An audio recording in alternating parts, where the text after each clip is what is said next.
சப்பாத்திக்கு சூப்பராக ஒரு எம்டி சால்னா எப்படி செய்யலாம்னு பார்க்கலாம். அதுக்கு முன்னாடி நம்ம ஒரு மசாலா ரெடி பண்ண போகிறோம். மிக்ஸி ஜாரில் தேங்காய், தக்காளி, பட்டை, கிராம்பு, அதுக்கப்புறம் ஏலக்காய், கொஞ்சமாக கசகசா, அதுக்கப்புறம் மிளகு, சோம்பு, சீரகம் இது போட்டுட்டு கொஞ்சம் முந்திரி இதை போட்டு தண்ணி ஊற்றி அரைச்சி எடுத்து வச்சுக்கலாம்.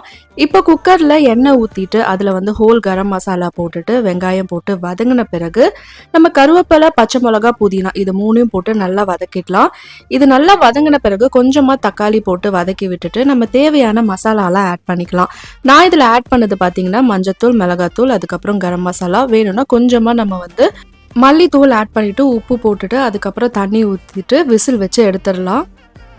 காய்கறிலாம் ரொம்ப ஆட் பண்ணாதனால நம்ம ஒரு 2 விசில் வச்சு எடுத்தாலே போதும். ஒரு சூப்பரான எம்டி சால்னா ரெடி ஆகிடும். நான் இன்னைக்கு பாலக் சப்பாத்தி வச்சு சாப்பிட்டேன். ரொம்ப சூப்பராக இருந்தது. ஈவன் நம்ம இட்லி, தோசை அந்த மாதிரி கூட சைட் டிஷ்ஷாக வச்சு சாப்பிடலாம். பரோட்டாக்கும் இன்னுமே சூப்பராக இருக்கும். ட்ரை பண்ணி பாருங்கள்.